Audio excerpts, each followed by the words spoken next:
seems like good. Well, good afternoon, children. We're going to have our lesson outside today. God, do you remember that? That would be the most exciting thing that ever happened in your whole school life, is you were allowed to go and sit outside and make daisy chains while you ignored your teacher. Anyway, we are gathered here today to let women speak. I've almost forgotten the routines. I had a bit of a late one. So we started like this. What a day this has been. What a rare mood I'm in. Why, it's almost like being a... Yay, well done everyone. Okay, and the reason we gather, although it's not quite as pressing as it used to be, is because women are being persecuted and punished in all aspects of their lives for knowing that no man has a vagina, no woman has a penis, there's no such thing as non-binary, and transitioning children is profound abuse. And, well, thanks. We are now, happily, in a post-Supreme Court era, even though before the Supreme Court made the judgment, we were in exactly the same place legally as we are now, which makes it quite repulsive that in this country, in order for everyone to actually recognise the law, and I say everyone, I mean us, to know that the law is on our side, it took some women, some ordinary women, to get to the Supreme Court. So now what we've got is we know what the law is, and we could be in a little more of a tricky situation post-Supreme Court than before. Because before, we might think that the NHS and the police were too stupid to not follow bad guidance. And what we know since the Supreme Court is actually they probably knew all along, and they just did it to us anyway. So I think that's quite a sinister place to be. And I genuinely think that there are many people in HR, in the police, in the NHS, in teaching, who absolutely know that they weren't doing right by the Equality Act. And they didn't say anything. And they just went along with it. And I guess we're going to have to, at some point, find out why they did that. I guess it can only really be because they really don't like women very much. That's the other one, Iris.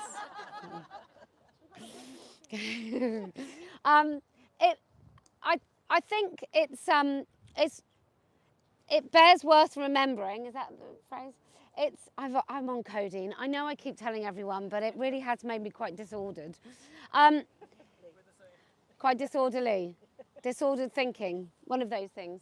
But I think when it comes to schools and what people have been willing to do to children, and the NHS, and what they've been willing to do to children, and there's a story which I can't quite make head nor tail of in Nottingham, where a teacher, and I wish she hadn't done this, but she did, but a teacher used her Christian belief in order to defend herself against going along with using a male name and pronouns for a girl at school.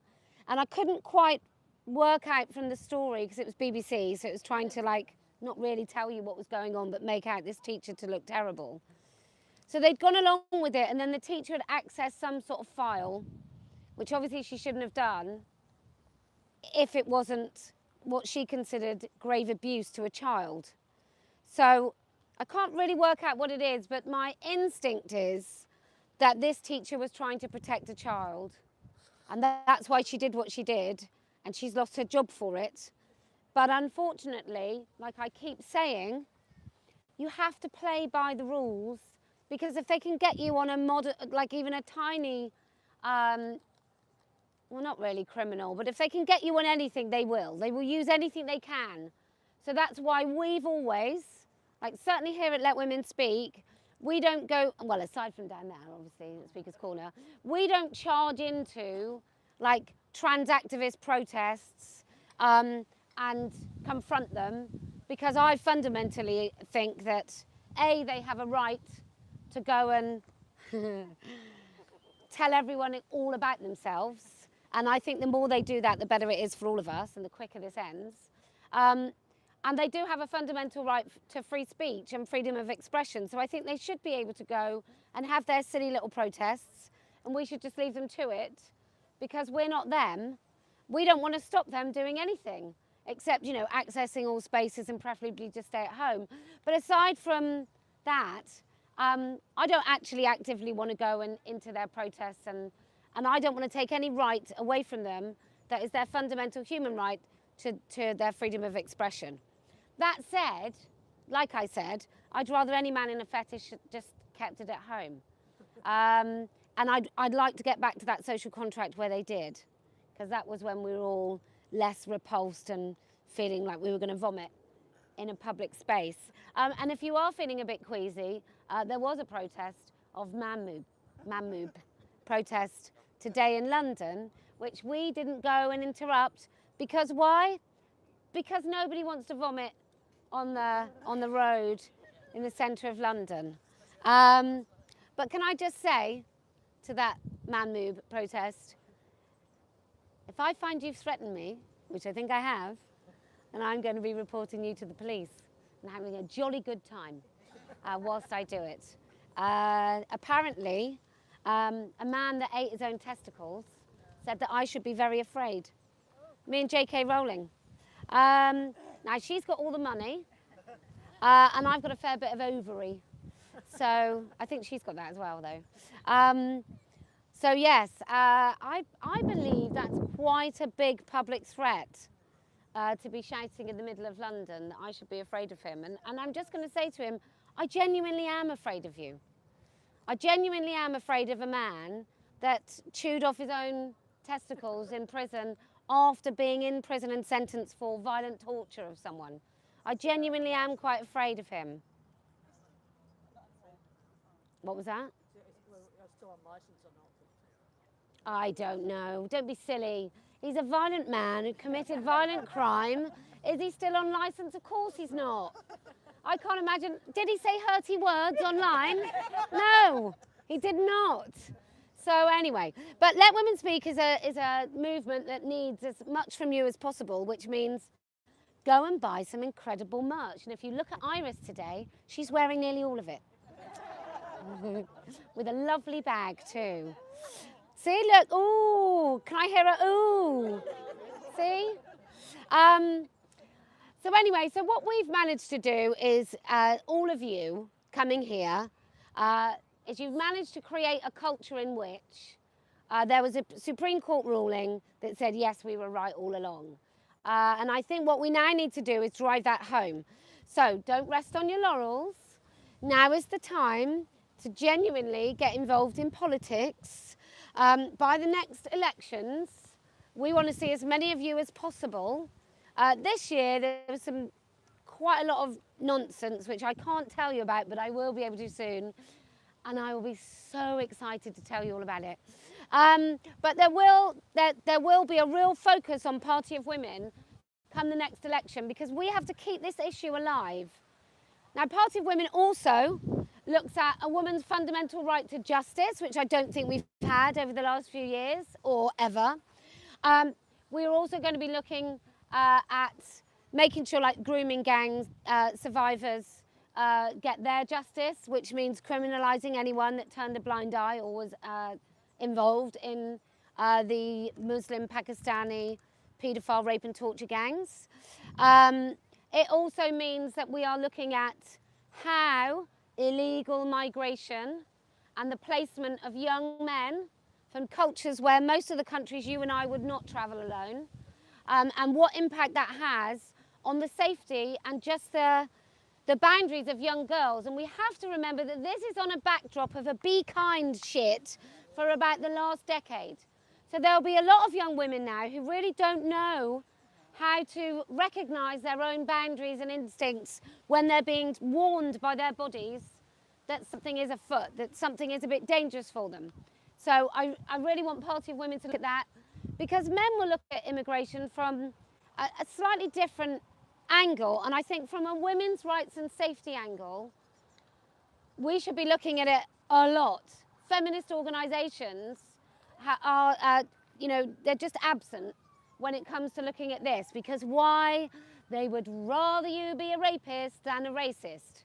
And it's worked really successfully.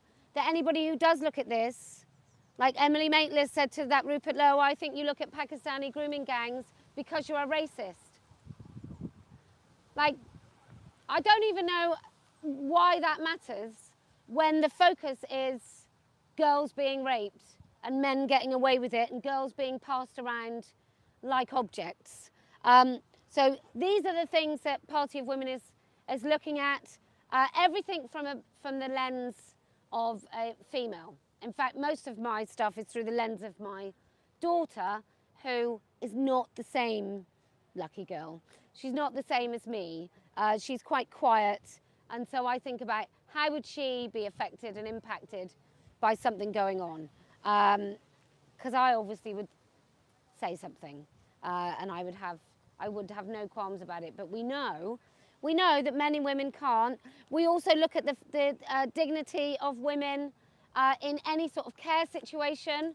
And I think that what we should be saying is, as a matter of right, your automatic right to female sex care, same-sex care for females, it's an automatic right unless there is a full consultation where you give consent for it not to be female only. And that would have to come through like a proper consent, and that means you have to have the capacity to consent. So if you're non-verbal, if you have a diagnosis of Alzheimer's, for example, then you would not have the capacity to consent to a male carer. Because one thing we want, especially when you see what's happening in Sweden, that there are now lots of elderly women being raped in nursing homes because of their male carers. I think it's really important that we just get right back to how it was when at least there was a pretense that women were valued. Anyway, it's let women speak, not Kellie-Jay, let Kellie-Jay speak. So who else would like to speak? Yes. I'm going to pin these on you, is that all right? So one here and one here.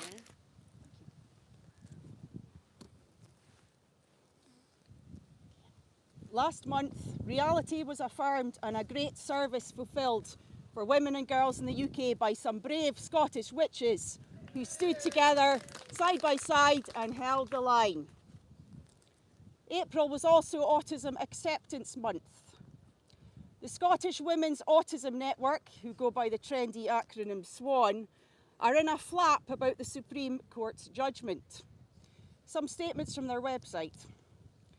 SWAN is a trans-inclusive organisation and welcomes all autistic women, cis and trans, and non-binary people, whoever they are. SWAN is inclusive of all autistic identity, whether you are diagnosed, self-diagnosed, self-identified, or exploring whether you might be autistic. You are welcome at SWAN. Supreme Court ruling on gender identity. We have been shocked and saddened by the decision made in the Supreme Court, which excludes trans women from protections which apply to all women under the Equalities Act.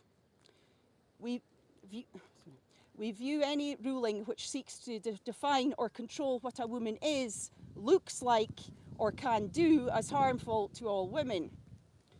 The percentage of autistic people who are trans or non-binary, and of those who question their gender and broader definitions of gender identity and expression, is significantly higher than in the non-autistic population. This ruling therefore harms a higher proportion of autistic people. SWAN has always been a trans-inclusive organisation and will remain so. SWAN staff and volunteers will always do their best to create safe, inclusive and welcoming environments, and SWAN has made a strategic commitment to trans and non-binary inclusion.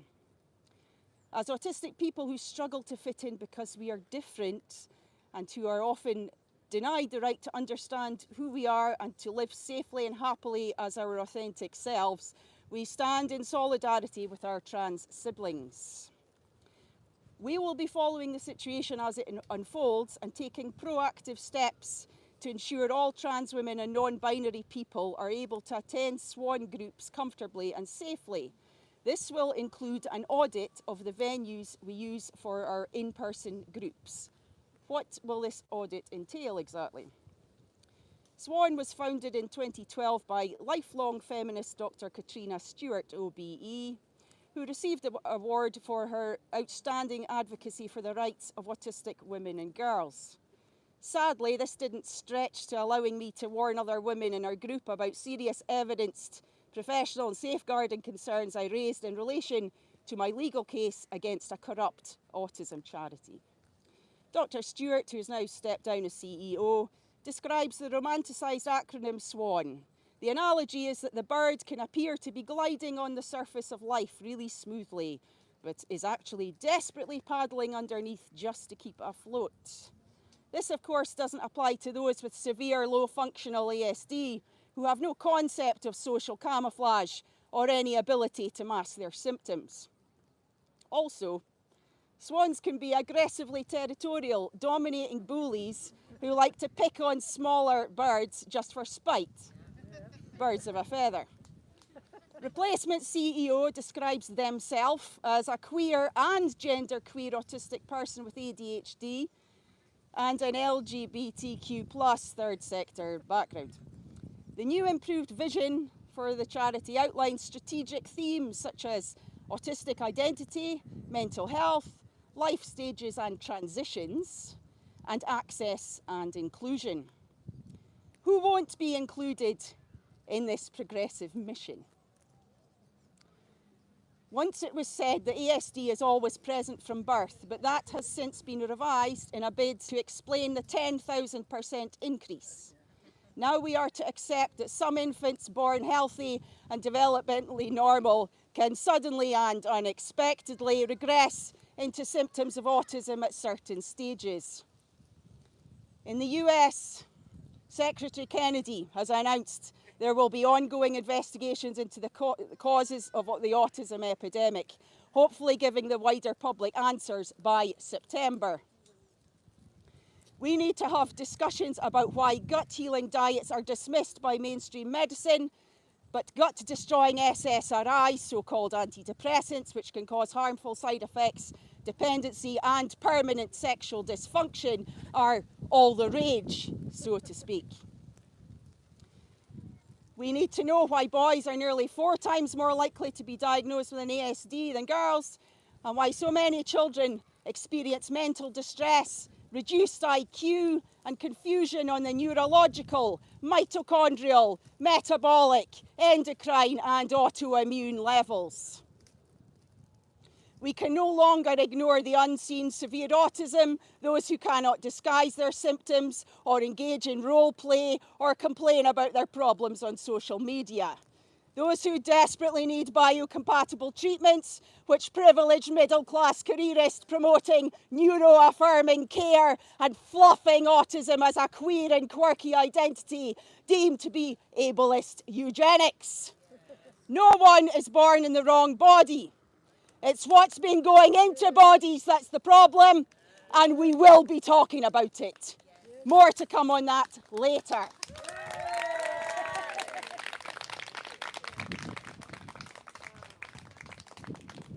Amazing. Well done. You did it. That's great. Well done. Thank you so much. Just one sec. She's first spoke in Glasgow. Was it Glasgow that you first spoke? Yes. It was phenomenal. And I think it takes a lot to do it. So I'm really, really grateful. Thank you so much. Janice? Okay.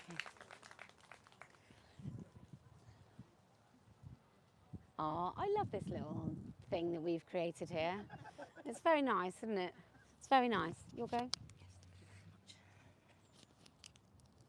Criminal. Hi, it's Jan from Object. I know a lot of you. I have a confession to make. I've been a very naughty girl. And the police have been round to tell me off. Don't know if you can get this, Mary. Just putting my finger over my birth year, as it's got all my details on there. Hang on, let me just... They were very embarrassed, the two officers who came round. They did say they'd rather be doing other work. Lovely. And I told them to make sure they spelt it right because I could feel my teacher's red pen hand twitching. So they did it very carefully, but they've still made a mistake. So I have got Form 122, Antisocial Behaviour, Crime and Policing Act 2014, Part 4, Chapter 1, Community Protection Notice. You should be very afraid of me, I'm dangerous. Written warning. I am satisfied on reasonable grounds that the conduct of yours truly, date of birth, as written here, of my address, that's interesting, I'll come back to that, is having a detrimental effect of a persistent or continuing nature on the quality of life of those in the locality, and the conduct is unreasonable. The nature of the conduct is as follows. Subject was seen on CCTV placing stickers on MP's door. No. And guess whose stickers they were? Sticker with the writing, misogyny. I told him how to spell that. Present, WTF, no women matter.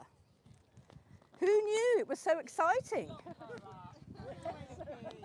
The conduct you have displayed or are responsible for must stop. Otherwise, you will be liable to be issued with a community protection notice. You have until blank date, form not filled in properly, naughty constable. I'm going to write them a letter and complain, I can't resist. To ensure the offending conduct stops in order to prevent a community protection notice being issued to you. Blah, blah, blah, I could have a fine. I could have a fine for doing a naughty thing like a sticker. The whole area is covered in graffiti and, you know, we're all phoning up about burglaries and crime. No one bothers about that. So if I fail to comply, the court may order remedial works to be carried out to address the detrimental effect caused by your conduct and for which you may be liable to any cost. So I'm keeping a £5 in my pocket in case I need to get a pot of paint and a paintbrush to top up the thing on my MP's office door. All signed by the policeman, I signed it. I asked them, how did you know it was me? And they refused to tell me that, but I said I'd come back to the address. The address is actually wrong. They've got my road name wrong. They've got the correct postcode and the correct house number, so anyone putting that into a sat-nav will arrive outside my house. But the road name is wrong. And there's another organisation I've been connected with, which has sent me things through the post, and it's the only one who's ever made this error, and it's the same error.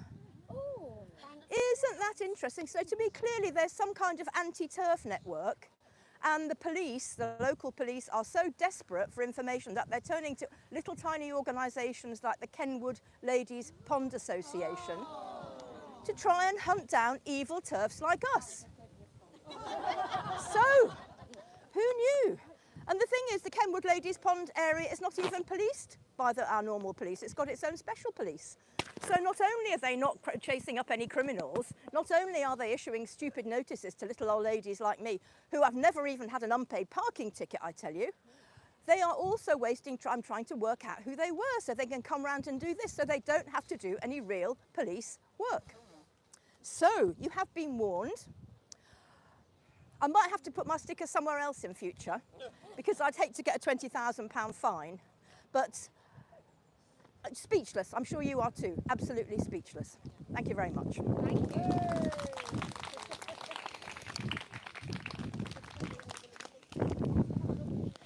You can find those stickers. I've moved back a... Yeah, which ones are they? So, It's the what the fuck ones. I mean, but I've got some Thought Crimes Are Crimes stickers here with me today. But yeah, buy some stickers. I mean, Janice, like, she's now stealing stickers. I'm joking. I gave her permission. So yes. So anyway, we get things done with these very creative. I mean, they are brilliant stickers. They are very good. One of my favourites is I can't remember because I've taken codeine. So there's one with the F word, but I did take the U and the C out. Oh, I can't remember what that one is. Can you, Iris? No. Anyway, get yourself some stickers. There's many to choose from, and it's coming up to Pride Month. It's going to be fun this year, isn't it? I think we're going to see a right kicking off between the people who attend Pride, and I don't mean straight women, because we know that a straight woman loves nothing more than attending Pride. I don't know why, but I think what we'll see is the Troons really kicking off with others as I think some of the wider Pride movement who hadn't yet recognised just how misogynist it was will finally understand that threatening to piss everywhere as an act of protest for not being allowed into women's toilets is probably going to make them think, well, hang on a minute, you're making us look bad. And I just want to reassure those people, it's too late. Just each and every one of you, like it's years too late. It's since what, 2018, was it 2017 or 2018 when Julia and 2018 when they did the lesbians did the Pride protest, and they lay in front of the Pride march, and then people said, oh, you shouldn't protest at Pride, forgetting the history of Pride, which was a protest right from the off.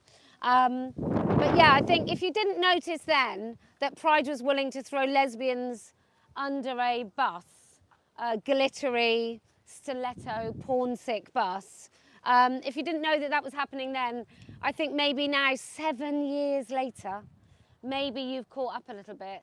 But like I said, we know who you are, we remember, we won't forget.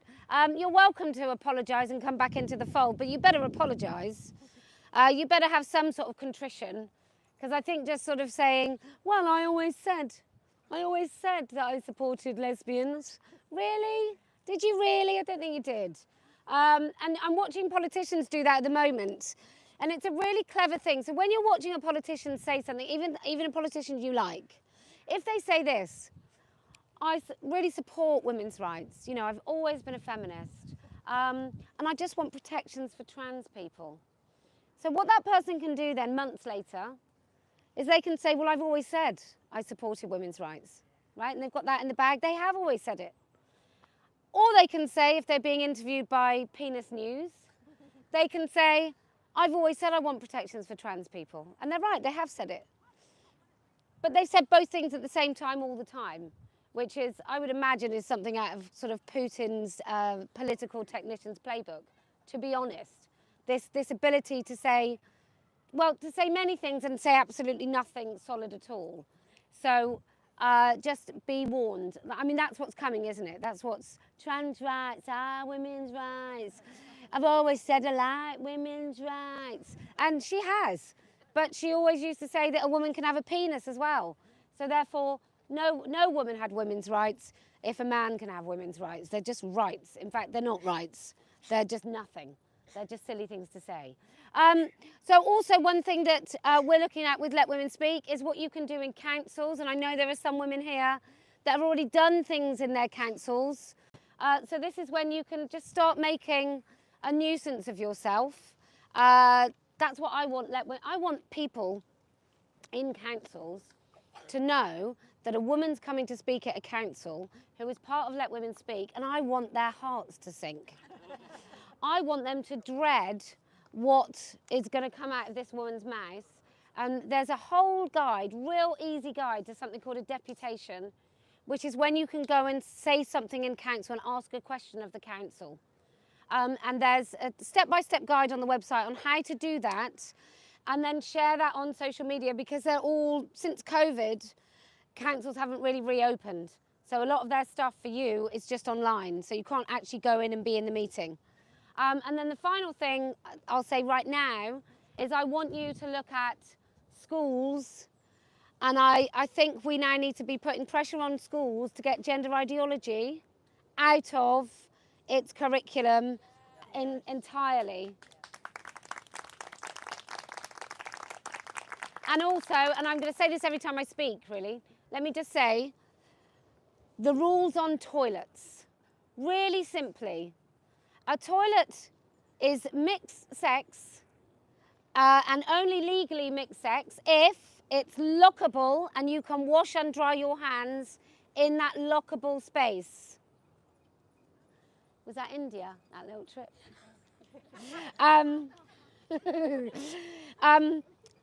So if it's lockable and fully enclosed, so if your child's school, and that's why like a toilet that's access for disabled people, everything's inside, so it's fully lockable and enclosed. If it is not fully lockable and enclosed, it needs to be single sex. And that means if your school says, well, we have some mixed, some single sex toilets, so we are providing for everyone, that isn't legal. It can only be legal. Oh, how amazing is that dog? Sorry. Look at that dog. It can only, I'm not a vet, but it can only be legal if each and every one of those mixed sex cubicles has a place to wash your hands and a place to dry your hands. And then the mixed sex means that it has to just be for one sex only, and that is in every public building and every facility, public facility, and all school toilets above the age of 8. So infant school is fine, but even junior school or primary school, unless over 8s aren't allowed in them, they won't be lawful. So I just bear that in mind, that is a health and safety executive directive. That's based on the Equality Act, I guess, but that is that's all to do with the health and safety executive. So do make sure that your children's school, and even if you don't have a child there, you have a vested interest as a member of the community to write to the school and ask if that's what they're doing. And it'll be interesting to find out whether or not they tell you.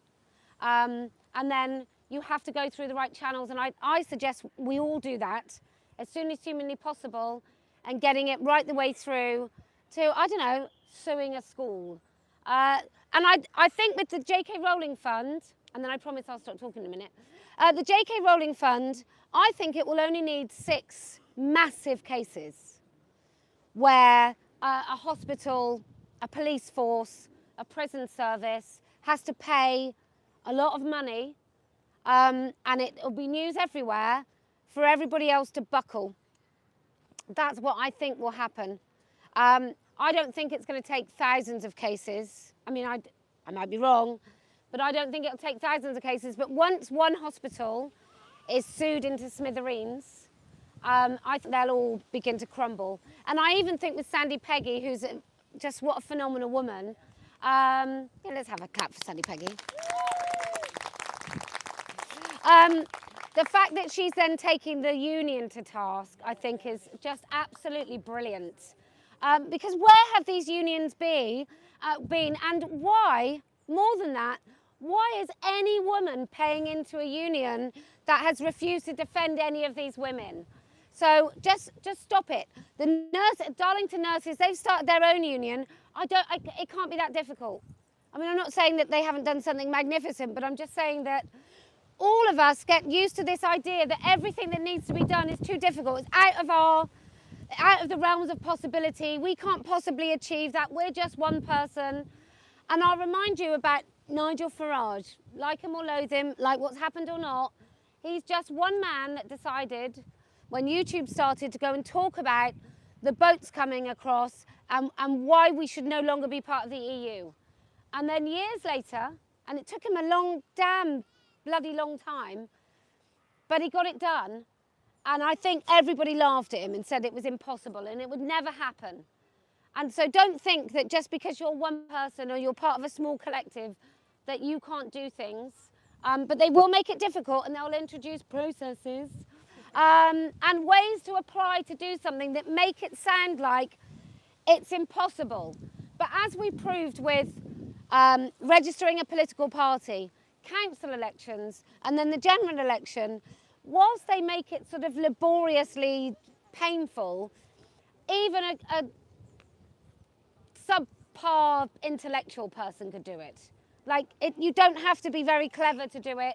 You don't have to be very skilled to do it. It's not very difficult to do at all. They just make it sound difficult so it puts you off.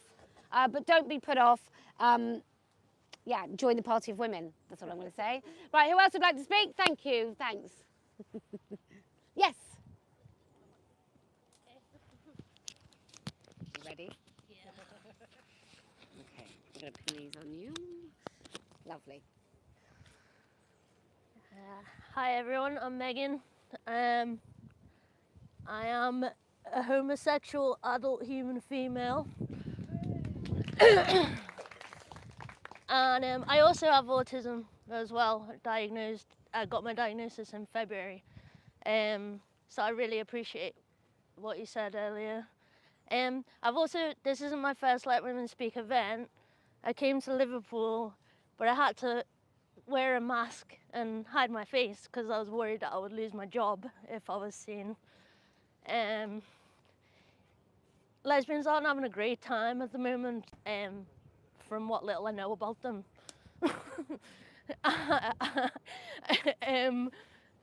And I was supposed to attend a different protest yesterday, which was to have a single-sex venue in Southwark. The girl who organised it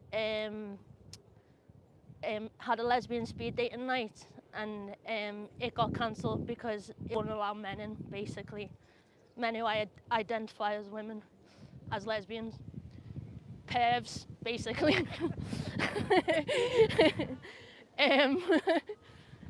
Yeah, so I wasn't expecting to speak, to be honest. I'm just in London this week. I thought I'd come and say hi, but yeah, their group, I joined a WhatsApp group. They've got a website and everything. It's all legit. It's like I joined their like community WhatsApp, and I'd been in it for about 10 minutes before I got scammed trying to buy Oasis tickets. Should have known. Yeah, so they're not only not allowing us to like protest our rights, it's not been covered anywhere in the news or the media, apart from an LGBTQ plus counter demonstration that I noticed has been covered. But anyway, I don't understand why particularly politicians can't understand that people can't be all of those things at once. Like, it's not difficult. Nobody has less in common than gay men and asexuals. But anyway, yeah, so I just wanted to say I've been bullied, harassed, and I'm not fucking hiding anymore. Like, it's homophobic. Oh, sorry. Well done. Thank you. Feel good? I ordered a cancelled t-shirt as well. Oh, good. You can come again. Okay, who else would like to speak? Yes. Hi. Hi. Do you want to lapel me? Yeah, I might go that way actually because the wind's coming in that way. Sure. So I'll discourage you. Get my mop out the way. Hello, my name's Maeve, I'm 22. I'm a recent graduate from the University of Bristol. Yeah, so that was an experience. And me and some of my friends who are around, we've just come from counter-protesting the trans activist demonstration, display, parade outside of Downing Street.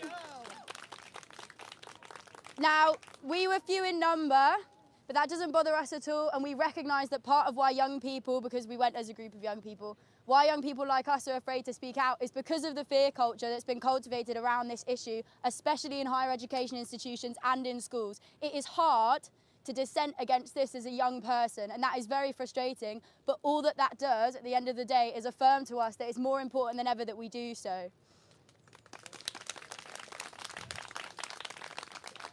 This is especially true because gender ideology, although it impacts everybody and directly erodes and encroaches on the rights of women, the rights of lesbian and gay people, and obviously the protection of children, it's also something that targets the young. It's very, very easy nowadays, if you're a young person just moving around in society, within a school, under the care of adults who you should be able to trust, this stuff is so pernicious and pervasive and it's so championed.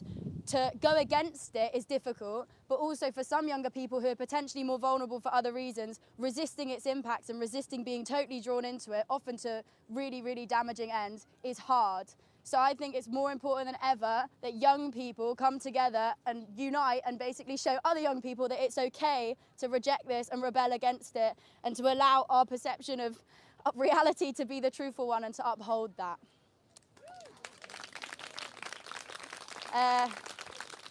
But yeah, I've been to the Let Women Speak event for the first time in Bristol actually, because I was a bit useless. I wasn't living in the UK for a period of time, but I just wanted to say that for people like me who are very alone in my views at university, stuff like this is really, really important. So long may it continue. Thank you very much. Thank you very much. Yeah, I remember you at Bristol because we were all like, oh, do you think might she be on the other side? And then she's so young. But yeah, Bristol, it's where all my babies were born. It's a city in rapid decline, which I think it's no coincidence that that it's taking over in Bristol, because I think it's just turning into a bit of a shithole. But that's what happens when you elect Green MPs. They tend to want to ruin everything that made the place nice. Brighton the same. I often think about Brighton. Can you imagine moving there in the 80s because it was somewhere where you could hold your hand, hold like your significant other's hand without getting beaten up in the street? And it was like this, it must have been this oasis. Like, I can't imagine what it's like just to be able to just have that freedom and enjoy it, and then not see the massive, great big rampant homophobia of trans activism and straight men in fetish gear. I can't, well, you can imagine because you live there, but I just often think about Brighton. It feels like, it kind of, so I grew up near Glastonbury, and I think the festival went from this kind of free-loving music, blah, blah, blah thing to commercial. And I guess with the rainbow flag, I feel that almost LGB is commercial. It went commercial. It went corporate. And that's what really stole the very heart and soul of all of it. And actually, it got equality, which meant the money sort of dried up a bit. Is that right, Mary? Yeah. Okay, who else would like to speak? It's called Let Women Speak, not Let Women Watch. Yes, come. And bring your little dog.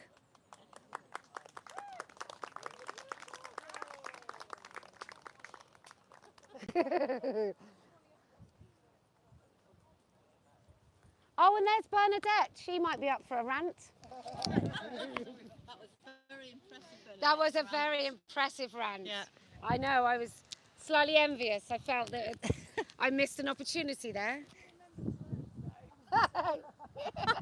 You were brilliant. Hello, my name is Liz Panton, and I stood for the Party of Women last year in the general election. Yay! Yay! And I beat the Communist Party, and I beat the SDP. Yay! And I had COVID, so I couldn't even go out canvassing. So I think I would have done even better if I hadn't had COVID at the time. Yesterday I went to the Let Women Speak Police, and I talked about Northumbria Police. But today I want to talk to you about trade unions, because I used to be very, very active in the trade unions. I was a speech and language therapist, so I worked in a predominantly female profession in the NHS. But my union was the Manufacturing, Science and Finance Union, which was predominantly male industrial. So I had a great time trying to get women's rights through there. And in particular, trying to persuade male trade unionists to back the Equal Pay, the Low Pay Act, because they did not want that, because it would mean that women would have their wages raised to the level of men, and they did not want that to happen.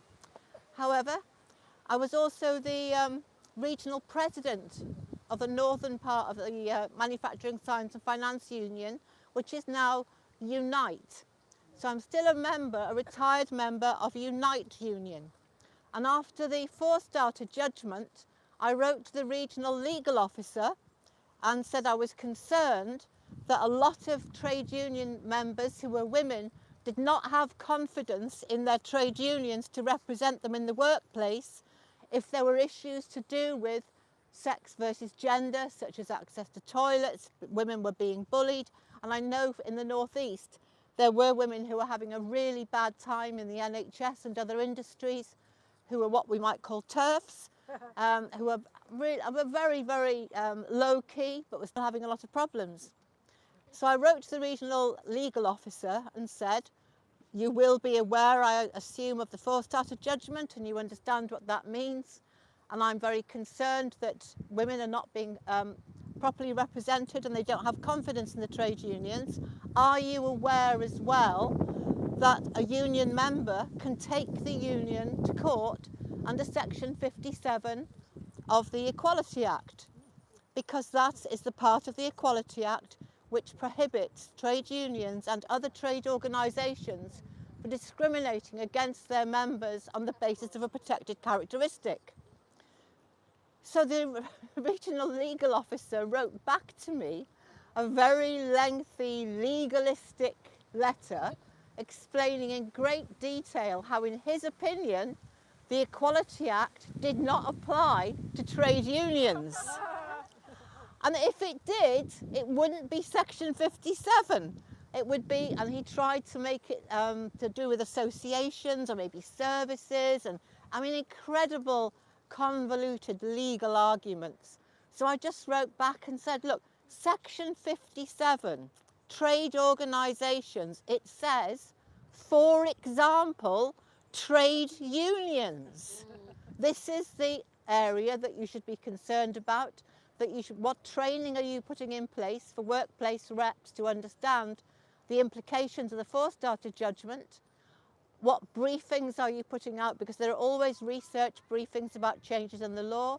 I remember we would have special days to understand how a change in the law would affect the workplace. He didn't know. So can you tell me who will know who is going to put this into place? He didn't know. So it was pretty hopeless, and I was very, very disappointed. But I think now, with the new Supreme Court judgment, I'm going to get back in touch.